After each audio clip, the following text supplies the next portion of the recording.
የመሬት ውስጠኛው ክፍል በቀጥታ በአይን ለማየት እጅግ አስቸጋሪና ጥልቅ በመሆኑ ሳይንቲስቶች በሴይስሚክ ሞገዶች ወይም የመሬት መንቀጥቀጥ በሚፈጥራቸው የሞገድ ንዝረቶች አማካኝነት አጥንተውታል። ምድር ወደ ውስጥ በሄድን ቁጥር በአራት ዋና ዋና ንብርብሮች ወይም ላየርስ የተከፋፈለች ናት። ሰላም ውድ የቻናላችን ቤተሰቦች፣ በዛሬው ፕሮግራማችን ስለ ጥልቁ መሬት ወይም ዲፕ እርዝ ሳይንሳዊ ማብራሪያዎችን እንመለከታለን።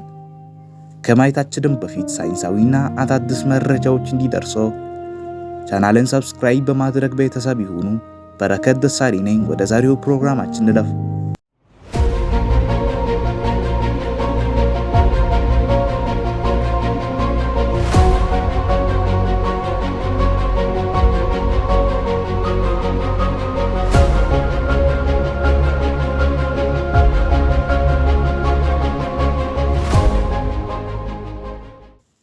አንደኛው የምድር ክፍል ክራስት ነው። ይህም እኛ የምንኖርበት ተራሮች፣ ውቅያኖሶች፣ አህጉራት ያሉበት የመሬት ውጫዊና በጣም ቀጭኑ ክፍል ነው። ውፍረቱ በውቅያኖሶች ስር ከ5 እስከ 10 ኪሎ ሜትር፣ በአህጉራት ስር ደግሞ ከ30 እስከ 50 ኪሎ ሜትር ድረስ ሊደርስ ይችላል። ይህ ክፍል ሙሉ በሙሉ ጠጣር ድንጋይ ነው። ሁለተኛው ደግሞ ማንትል ነው ወይም መካከለኛው ንብርብር። ከክራስት በታች የሚገኘውና ትልቁን የመሬት ይዘት ወደ 84 በመቶ የሚሆነውን የሚይዘው ክፍል ነው። ወደ 2900 ኪሎ ሜትር ያህል ወደ ውስጥ ይጠልቃል። ይህ ንብርብር እጅግ ከፍተኛ ሙቀትና ግፊት ስላለው በውስጡ ያሉትን ድንጋዮች ሙሉ በሙሉ ጠጣር አይደሉም። ይልቁንም ልክ እንደ ሞቅ ያለ አስፋልት ወይም ማር ቀስ ብሎ የመንቀሳቀስ ባህሪ ያላቸው። እነዚህንም ሴሚ-ፍሉይድ ፕላስቲክ ስቴት እንላቸዋለን። ይህ ዝውውር የኮንቨክሽን ሞገድ ወይም ኮንቨክሽን ካረንትስ የሚባል ሲሆን በላይኛው ክፍል ላይ ያሉትን የመሬት ሰሌዳዎች ወይም ቴክቶኒክ ፕሌትስ እንዲንቀሳቀሱና የመሬት መንቀጥቀጥ እንዲሁም እሳተ ገሞራ እንዲፈጠር ያደርጋል። ሶስተኛው ውጫዊ ኮር ወይም አውተር ኮር ከማንትል በመቀጠል ወደ መሬት ማዕከል ስንገባ የሚገኘው ክፍል ነው። ውፍረቱ 2300 ኪሎ ሜትር ያህል ሲሆን በዋናነት የቀለጠ ብረትና ኒኬልን ይዟል። እዚህ ክፍል ላይ ያለው ሙቀት እጅግ ከፍተኛ ከመሆኑ የተነሳ ብረቶቹ ሙሉ በሙሉ በፈሳሽ መልክ ይገኛሉ። የዚህም ፈሳሽ ብረት መርገብገብና መሽከርከር መሬት የራሷ የሆነ ማግኔቲሳዊ መስክ ወይም ማግኔቲክ ፊልድ እንዲኖራት ያደርጋታል። ይህ ማግኔቲሳዊ መስክ መሬትን ከፀሐይና ከሚመጡ ጎጂ ጨረሮች ይጠብቃታል። አራተኛው ውስጣዊ ኮር ወይም ኢነር ኮር። ይህ የመሬት የመጨረሻውና ማዕከላዊው ክፍል ነው።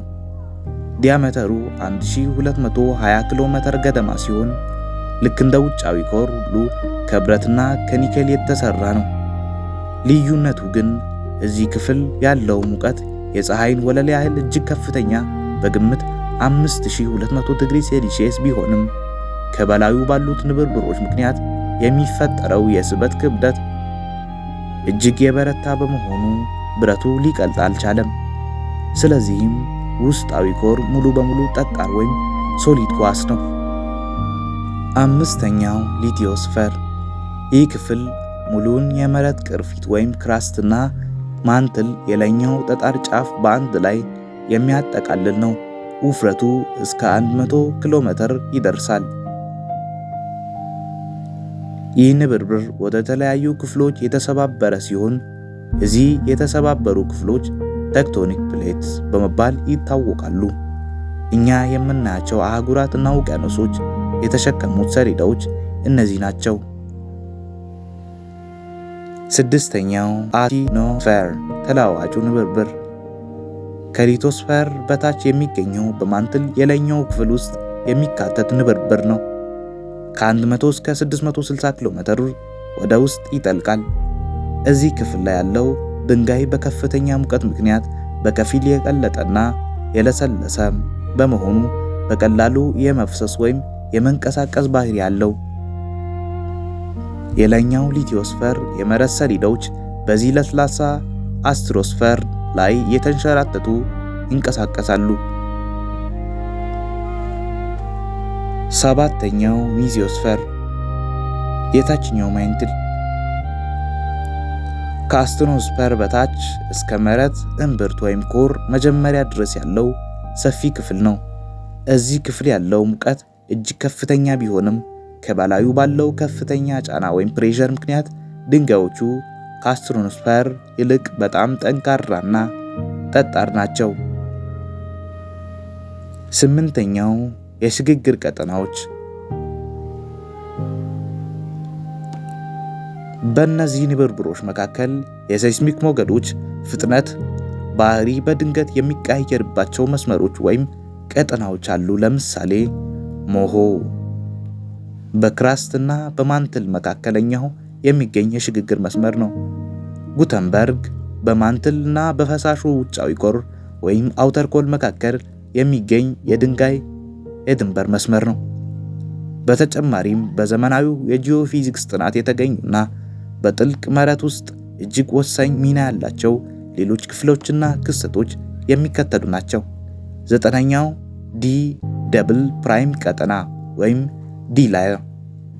ይህ ቀጠና በማንትል የታችኛው ክፍልና በፈሳሹ ውጫዊ ኮር መካከል ከመሬት ወለል 2900 ኪሎ ሜትር ገደማ ርቀት ላይ የሚገኝ እጅግ እንግዳ የሆነ ሽግግር ቀጠና ነው።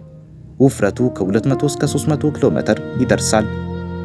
በዚህ ቦታ ላይ የሙቀት መጠኑ በድንገት በከፍተኛ ስለሚቀያየር ሳይንቲስቶች የዚህን ክፍል ድንጋዮች የመሬት ውስጣዊ የአየር ንብረት መቆጣጠሪያ ይሏቸዋል።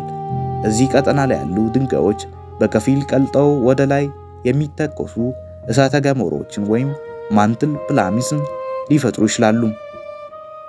10ኛው LLSVT። እነዚህ በጥልቅ መሬት ውስጥ በዲ ደብል ፕራይም ቀጠና ላይ የሚገኙ ሁለት ግዙፍ ልክ እንደ ኮረብታ ያሉ ድንጋይ ክምችቶች ናቸው። አንደኛው ከአፍሪካ በታች፣ ሁለተኛው ደግሞ ከፓሲፊክ ውቅያኖስ በታች ይገኛሉ። እነዚህ ብሎብስ ተብሎ የሚጠሩት ክፍሎች ከሌላው የማንትል ክፍል ይልቅ የሴስሚክ ሞገዶችን በፍጥነት የሚቀንሱ እጅግ በጣም ሞቃታማና ጥቅጥቅ ያሉ ናቸው። መነሻቸው በትክክል ባይታወቅም ከመሬት አፈጣጠር ጀምሮ እዚያ የነበሩ ጥንታዊ ቁርጥራጮች እንደሆኑ ይገመታል። 11ኛው እልፍኝ ማዕድናት ወይም ሃይ ፕሬሸር ሚነራልስ።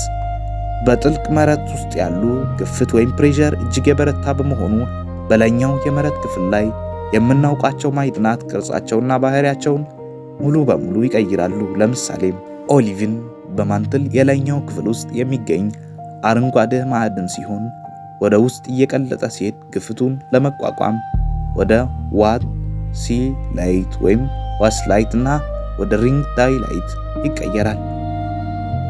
ብሪጅማናይት ከታችኛው ማንትል ወይም ሚዞስፈር ውስጥ የሚገኝ ሲሆን በመሬት ውስጥ በብዛት የሚገኘው ዋነኛው ማዕድን ነው። 12ኛው የመሬት ውስጥ ጥልቅ ውቅያኖስ the deep water reservoir። ሳይንቲስቶች በጥልቅ መሬት ውስጥ ከ410 እስከ 660 ኪሎ ሜትር ርቀት ላይ ባለው የሽግግር ቀጠና ውስጥ ከላይኛው ውቅያኖስ የሚበልጥ የውሃ ክምችት እንዳለ ደርሰውበታል። ነገር ግን ይህ ውሃ ልክ እንደ ባህር ፈሳሽ ሆኖ የሚፈስ ሳይሆን ሪንግዳይት በሚባለው ማዕድን ክሪስታለስ መዋቅር ውስጥ በሃይድሮክሲል ወይም OH መልክ ተዋህዶ የሚገኝ ነው። ይህ ውሃ የመሬት ድንጋዮች በቀላሉ እንዲለሰለሱና እንዲንቀሳቀሱ በማድረግ የቴክቶኒክ ሰሌዳዎች እንቅስቃሴን ያግዛል። ቪዲዮን ስለተከታተላችሁ አመሰግናለሁ። ቪዲዮ ካስተማራችሁ ላይክ በማድረግ ሐሳብ ካላችሁ ኮመንት ላይ በመጻፍ ቻናልን ሰብስክራይብ በማድረግ ተቀላቀሉን። በቀጣይ ቪዲዮ እስክንገናኝ ሰላም ነው።